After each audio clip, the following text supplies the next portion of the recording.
Given the history of the African American, and from our forefathers and foremothers, and just a long walk in general, we have this ingrained thing in us. We're strong. Or I know, at least I know I am. I'm a strong, black, proud woman, and Me too.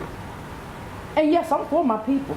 No, I'm not totally against reaching out to other cultures. Why against it all? But our black culture, we've come a long way. We had to fight a lot of years to get to where we are. I mean, we finally have a black president. Well, let's stop. Thank you, Jesus. Thank you, Jesus. Understood, and I agree, but let's stop fighting each other. Right. Let's stop fighting each other. And then if we're not the ones who want to, if it starts with us. Right. So, if we're sitting on the Pride Committee, then why not reach out to the other organizations or the other promoters to say that we need to, be inclusive of everyone? Yes. Okay. My thing is That's this, something I would say. why do we have to wait to be invited? Why not invite ourselves? Because all the meetings are open doors. You don't have to wait to be invited.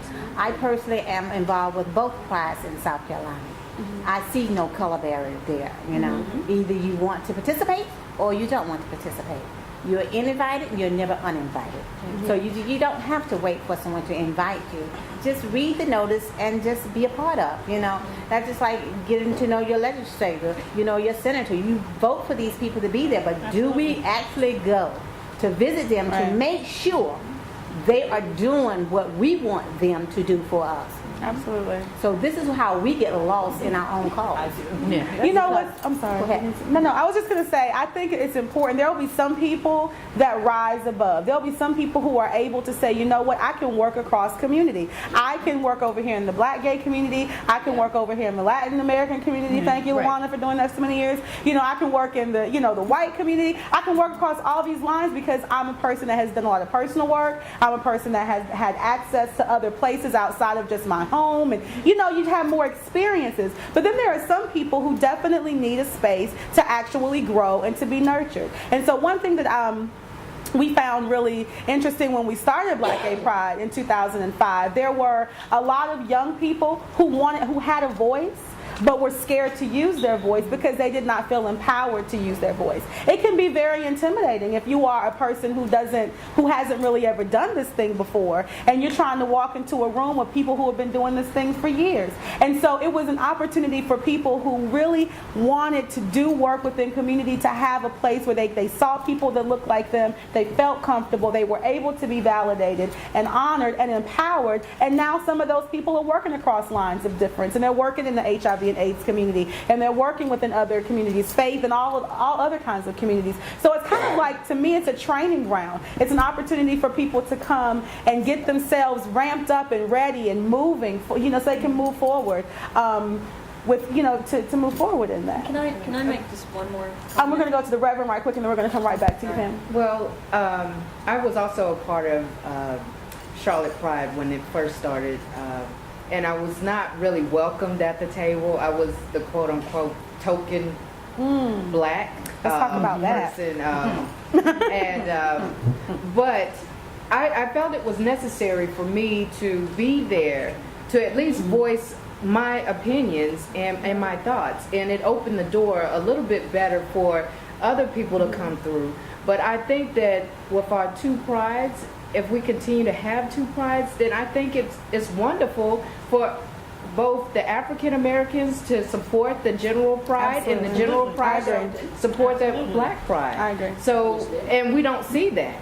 And agree. until we do that, we're going to continue to have that segregation. And this debate, Yes. it'll be like a continuous debate that keeps happening if we don't do that. Thank you, Reverend. Pam, you had a comment as well? Just my last comment is that we don't see it as a color issue. We see it as a cohesive issue. You know what I mean? And that's really the point. Is that we're all gay, we're all lesbian, we're all in the same boat. That's why we're here. That's what brings us all together. And so it's not to the white and the Latin American community, the people I've spoken to, we don't see it as a color issue. So that we see it as a cohesive issue.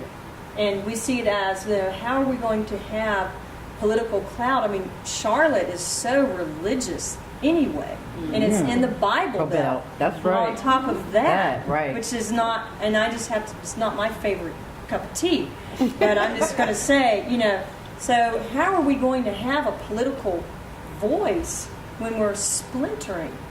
You know what I mean? Absolutely. And in terms of ethnicity, whereas, the majority, I would say, or the people outside of this culture, if you will, don't see it as a color issue. We see it as a cohesive issue, and that's I'm going to stop at that I comment. think that's a great point. I really, really do. And I'm the person that likes to put things out there that kind of gets a little crazy sometimes, but I definitely hear what you say around it being not being a color issue, but a cohesive issue. But if we don't look at the color issue, the issues that revolve around color within this context, then we're going to lose a lot. There are things within the black culture that bleed into black gay culture, and so it's important for us to own those different pieces that come along with our community, and to be able to honor those things at the same time. Not saying that, not discounting the need for cohesiveness, but also recognizing that we have intersectionality is so important. Intersectionality of race and class and history, all of that is so important. So I just wanted to definitely put that out. But thank you so much, ladies, for this topic. I mean, of course, we're never able to finish a topic, but we're always able to put something out there to the community to keep them thinking and to keep them coming back to LezView. So thank you all so much for viewing with us tonight. We really, truly appreciate it here. So please come back with us again next week when we're going to be tackling a very saucy topic, infidelity within our relationship, something I'm so excited to talk about. And I'm pretty sure you are too. Thank you so much for tuning in to us. Come back and see us at LezView.